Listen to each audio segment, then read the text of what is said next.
लड़कपन, जवानी और बुढ़ापा, मुझे लगता है तीनों ही तब अच्छे हो जाते हैं जब तीनों लड़कपन, जवानी, बुढ़ापा भगवान से जुड़ जाएं, तब तीनों अच्छे हो जाएं। और यदि भगवान से नहीं जुड़ा तो लड़कपन भी लड़कपन खेल में खोया।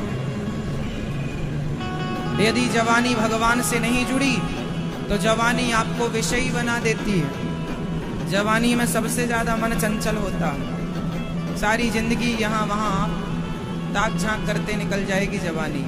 तो जवानी में यदि संयम नहीं मिला, जवानी में सही रास्ता नहीं मिला, तो जवानी आपको कुत्तों की तरह बनाएगी। जवानी आपको जैसे कुत्ता 17 जगह मुंह मारता है, ऐसे तुम्हारी जवानी। रहा बुढ़ापा, यदि बुढ़ापा भी लड़कपन, जवानी, बुढ़ापा तीनों यदि भगवान से जुड़ गए तो तीनों अच्छे,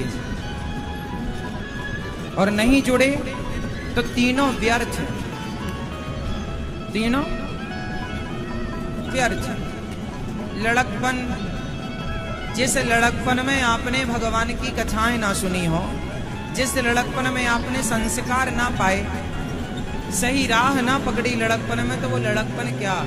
और जिस जवानी में आपने सही राह पर ना चले हो, समाज की सेवा ना किए हो, देश की सेवा ना की हो, किसी की भलाई शरीर से ना हुई हो, तो फिर जवानी का मतलब क्या?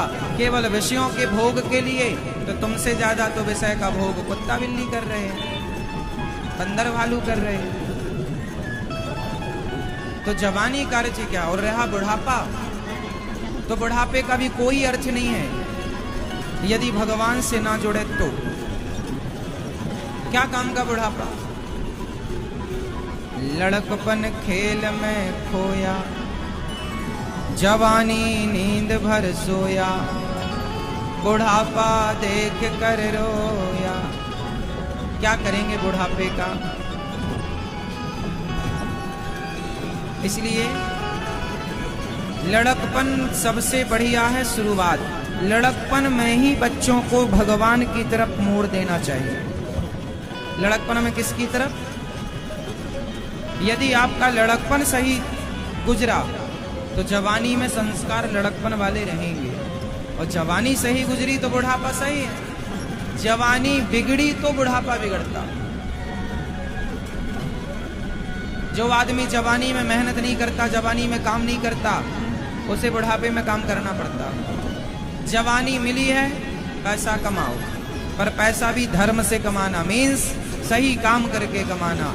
और वो तब आएगा जब आपके हृदय में आध्यात्म होगा, धर्म होगा, तो ईमानदारी से पैसा कमाएंगे। वरना जैसा मिले चोरी बेईमानी, लोग तो मर्डर करके भी पैसा कमा रहे हैं। आजकल तो मर्डर की सुपारी ली जाती है समान संसार में। तो पैसा तो आदमी कमा ही रहा है, लेकिन ईमानदारी का पैसा होना चाहिए हमारे पास, मेहनत का हो, और उस पैसे से हम प्रसन्न रहें। ये तब पॉसिबल है जब आपके अंदर बढ़िया संस्कार हो। इसलिए आप अपने बच्चों को छोटी उम्र में सुधारो, समझाओ। आजकल की मम्मियां कहती हैं, महाराज हमारा बेटा सुनता नहीं है। हमारी माँ ने कभी नहीं कहा होगा किसी से कि हमारा बेटा सुनता नहीं है। हमारे पिताजी ने कभी नहीं कहा होगा किसी से कि हमारा बेटा सुनता नहीं है। क्यों? हमारे जब हम छोटे थे तो हम वही करते थे जो माता पिता कहते थे। पहले के जमाने में ना बड़ों की आज्ञा बहुत अच्छे से मानी जाती थी। आजकल के बच्चे मनमुखी हो रहे हैं।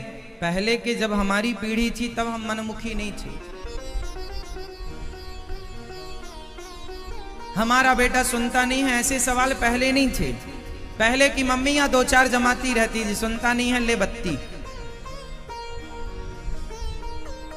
सो लो मेरी माँ, सो जाओ। अच्छी लगी ना हवा?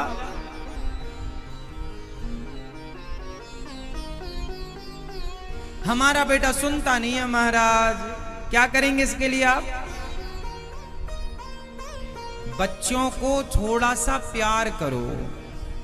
कब तक प्यार करना चाहिए बच्चों को?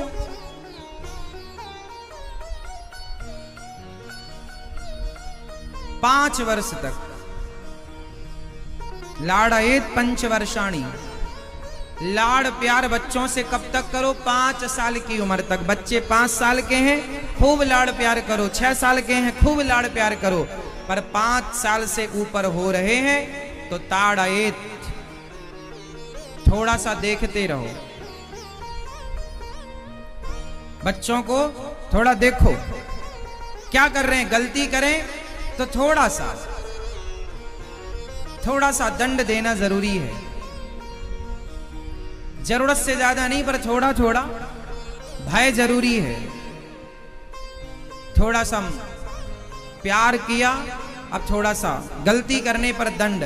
यदि बच्चे गलती करेंगे और आपने उन्हें दंडित नहीं किया तो बच्चे कल भी गलती करेंगे, इसलिए कि कोई फर्क तो पड़ा नहीं मां को पिता को। वही गलती तीसरी बार करेंगे, इसलिए थोड़ा सा दंड। आप लोग बच्चों को दंड देते हैं कि नहीं? कितने लोग आप में से बच्चों को दंड देते हैं गलती करने पर? ज्यादा नहीं, मारना नहीं है बहुत ज्यादा, पर थोड़ा सा भय जरूरी है।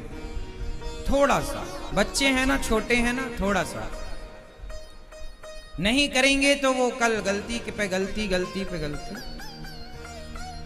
भय जरूरी है। जलधि विनय न मानत जलधि जड़ गए 3 दिन बीत, बोले राम सकोप तब भय बिन हो ही न प्रीत। बिना भय के काम नहीं होता।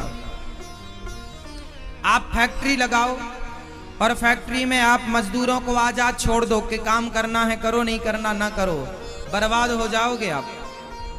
भय जरूरी है। गलती करने वाले को पनिश जरूरी है। एक गलती करेगा और आपने उसे दंडित किया तो 4 लोग अपने आप ठीक हो जाएंगे कि यार हम करेंगे तो हमें भी मिलेगा। और आपने नहीं किया तो एक की गलती 10 को बिगाड़ेगी। अरे क्या हुआ था उसका? कुछ नहीं हुआ, हम भी करो।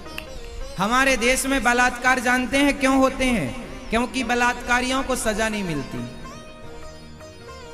इनको यदि चौराहे में खड़े करके लाइव टीवी पर प्रोग्राम चलाया जाए, इनके चौराहे पर फांसी पर लटकाया जाए, पूरी दुनिया देखे तो लाखों लोग डर जाएंगे कि नहीं जी ऐसा नहीं करना वरना हमारे साथ ऐसा होगा।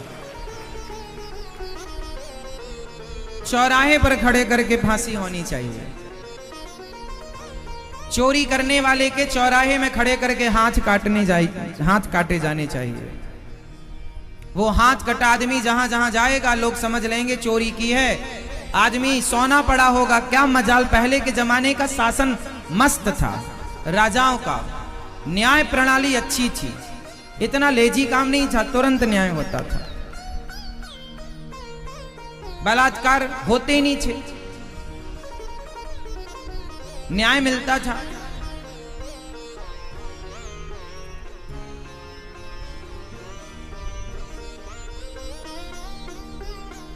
पहले जैसे पहले के जमाने में नियम था, चोरी करने वाले के हाथ काट लिए जाते थे। चोरी करने वाले के क्या काटे जाते थे? जोर से, जोर से। और आजकल चोरी, मोबाइल चोर, चैन चोरी वाले को आप पुलिस के पास ले जाओ, पुलिस छोड़ देती है।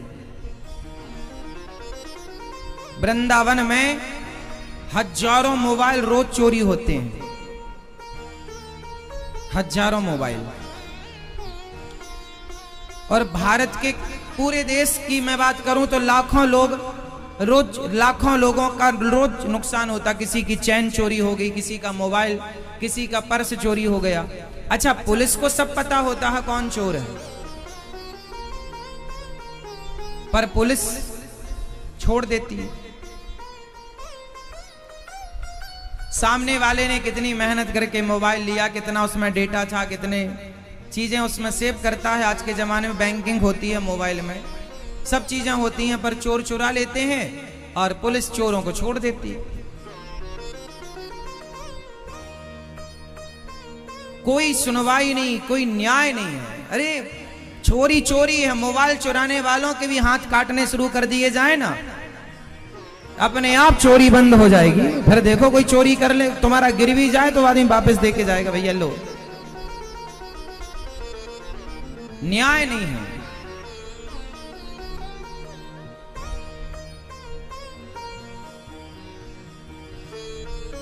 इसलिए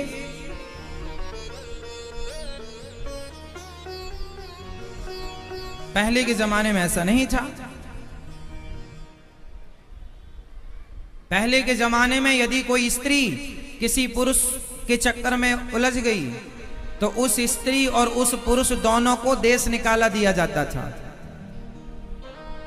पहले का न्याय कैसा था कि यदि किसी पुरुष ने किसी स्त्री की तरफ नजर डाली और स्त्री और पुरुष ने अपनी पत्नी और अपने पति को छोड़कर यदि दोनों अपनी सहमति से भी संबंध बनाए हैं तो उन्हें देश निकाला दिया जाएगा कि अपने पति और अपनी पत्नी को छोड़कर तुमने पराई स्त्री पराई पुरुष पर नजर रखी, इसलिए तुम इस देश में रहने के लायक नहीं हो, देश निकाला।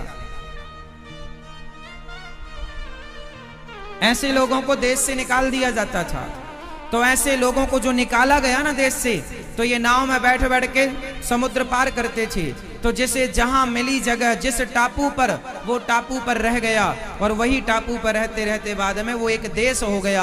आज भारत के अतिरिक्त जितने देश हैं ये सब भारत से दंडित किए गए लोग जाकर के रहे वहां, तो उनसे वो फिर बढ़ता चला गया, जनसंख्या होती चली गई।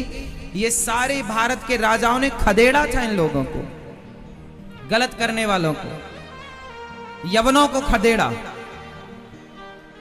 जो भी पाप करता, गलत काम करता, उसे खदेड़ दिया। कुछ अपराध में तो मृत्यु दंड था कि मार दिया जाता था, पर मारे भी क्या, कहां तक मारे, तो खदेड़ दिया जाता था कि देश निकाला दे दिया। हर पाप का अलग अलग विधान था, दंड था। इसलिए